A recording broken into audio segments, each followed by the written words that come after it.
तो प्रयागराज नहीं जा पाएंगे। आज भी प्रवेश बंद है, हो सकता है कल भी बंद रहे। तो आप लोग सभी यहाँ से यू टर्न लीजिए, यू टर्न लेकर के वापस जाइए। प्रयागराज की ओर कोई भी गाड़ी नहीं जा पाएगी। प्रयागराज में सभी प्रकार की गाड़ियों का प्रवेश बंद। नमस्कार। जैसा कि आप सबको पता ही है कि प्रयागराज में महाकुंभ का आयोजन हो रहा है और इसको लेके मीडिया के अंदर में, आम जन लोगों में और भारत के हर कोने में एक कमाल की एक्साइटमेंट दिखती है। खास करके जब महाकुंभ का आयोजन होने वाला था तो सरकार ने भी और आम लोगों ने भी इतना एंटीसिपेट नहीं किया था कि इस कदर से लोगों में महाकुंभ का क्रेज होगा और इसमें बहुत हद तक जो जिम्मेदारी बनती है वो सरकार की जिम्मेदारी थी कि भारत के हर कोने में, यहां तक कि विदेशों में भी कई सारे कार्यक्रम आयोजित किए गए महाकुंभ में आने को लेके। और यही वजह है कि ऐसा अनुमानित है कि यह आंकड़ा कुंभ के पूरा होने तक 50 करोड़ के आसपास पहुंच जाएगा। लगभग भारत की आबादी का 33%। और ये जो महाकुंभ का आयोजन है ये काफी खर्चीला भी रहा, 7,500 करोड़ रुपए। हालांकि राज्य और लोगों के आगमन को देखते हुए और इसके आर्थिक लाभ देखते हुए ये कोई बहुत बड़ा आंकड़ा नहीं है। इतना तो अंबानी जी अपनी शादी पे खर्च कर देते हैं। तो इतने बड़े आयोजन के लिए 7,500 करोड़ रुपए कोई बहुत बड़ी बात नहीं है। लेकिन एक सवाल उठता है कि महाकुंभ का जैसा प्रचार किया गया, जिस तरीके से उससे अपेक्षाएं की गई, जिस तरीके से उस पर चर्चाएं होनी चाहिए थी, वह न होके कुछ दुर्भाग्यजनक किस्म की चर्चाएं लगातार अभी तक चल रही हैं। और यह कहानी शुरू होती है मौनी अमावस्या के दिन से। हालांकि कुंभ का जो समय अवधि है वो 13 जनवरी से लेकर 26 फरवरी तक है। तो शुरुआती के दिनों में तो मोमेंटम अभी पकड़ता जा रहा था, लेकिन मौनी अमावस्या के दिन भीड़ काफी बढ़ गई, 10 करोड़ के ऊपर चली गई। और उसकी वजह से एक दुर्भाग्यजनक घटना घटी जिसमें कि उस भगदड़ में काफी सारे लोगों की मृत्यु हो गई है। कोई 30 कहता है, कोई 60 कहता है, कोई 300 कहता है, सबकी अपनी अपनी रिसर्च। लेकिन इसके बारे में कुछ खास कहा नहीं जा सकता। लेकिन एक चीज जो सबसे हैरान और परेशान करने वाली है वो है तैयारियों को लेके। खास करके जब बहुत बड़ा आयोजन होता है तो उस समय एक मॉक ड्रिलिंग जरूर होनी चाहिए। खाली महाकुंभ की बात नहीं हो रही है। जैसे जापान में देखिए या चाहे अमेरिका में देखिए, एक वार्निंग सिस्टम काम करता है, अर्ली वार्निंग सिस्टम, कि भूकंप आने की स्थिति में पूरे देश में, जापान में इस बात की सूचना दे दी जाती है इलेक्ट्रॉनिक बोर्ड्स के माध्यम से या अपनी आईटी टेक्नोलॉजी का यूज करके कि आप प्रिपेयर्ड हो जाइए। वैसे घर बनाए जाते हैं जिससे कि साल भर में अगर 1000 भूकंप आते हैं जापान के अंदर में, लेकिन आप कोई इस तरीके की भयंकर क्षति की घटना नहीं सुनते होंगे।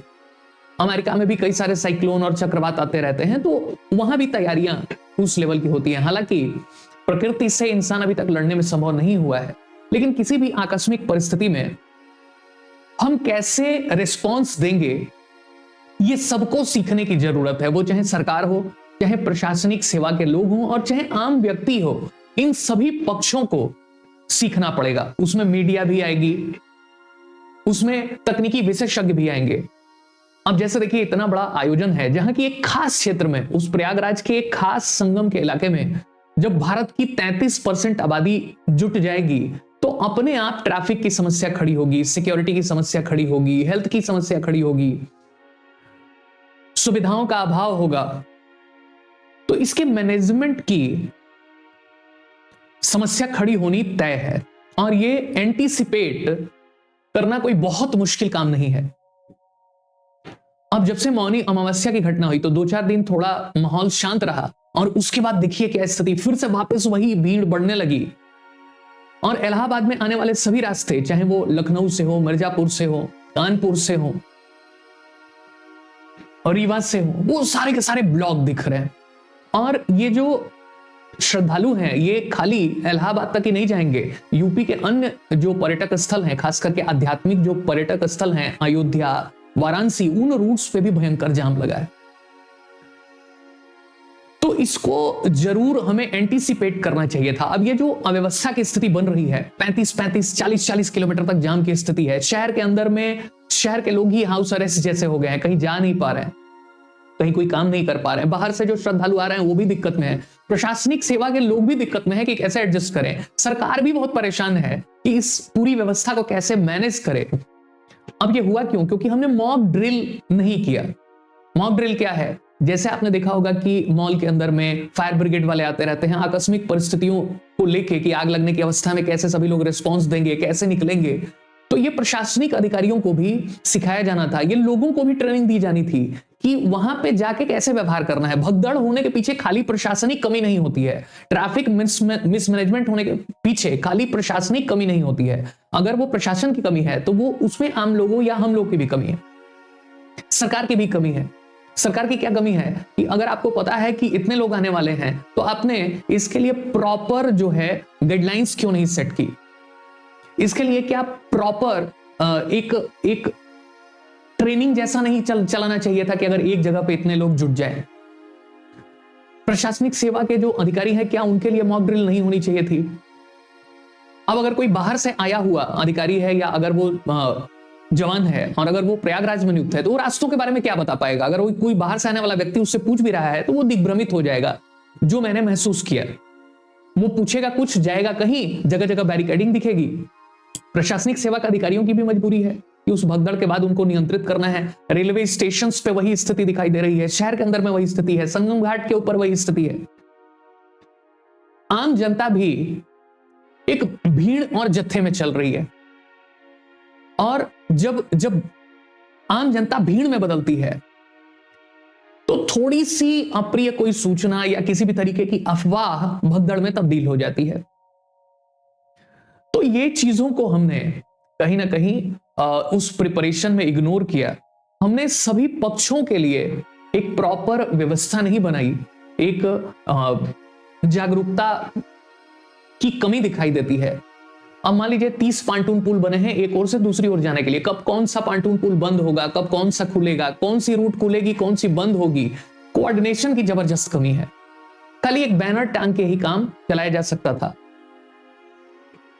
तो इस तरीके की स्थितियां जरूर जो है बनी हैं, और जो कुंभ का वास्तविक मकसद है वो कहीं ना कहीं थोड़ा दिग्भ्रमित होता हुआ दिखाई दे रहा है। इसके ऊपर राजनीति भी काफी शुरू हो गई है। विपक्षी दल अलग आरोप लगाएंगे और सत्ता पक्ष उसको डिफेंड करने का काम करेगा। यही जो है स्थितियां बन रही हैं।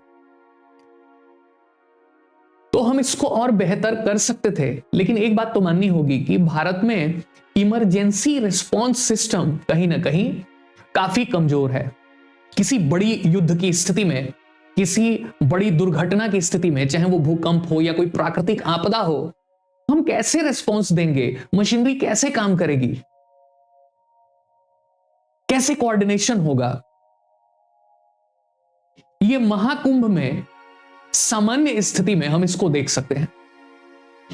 इसको और बेहतर किया जा सकता था, सभी पक्षों को बैठा के, समझा के, बुझा के, बातचीत करके, लेकिन यह काम पहले होना था। आपको क्या लगता है?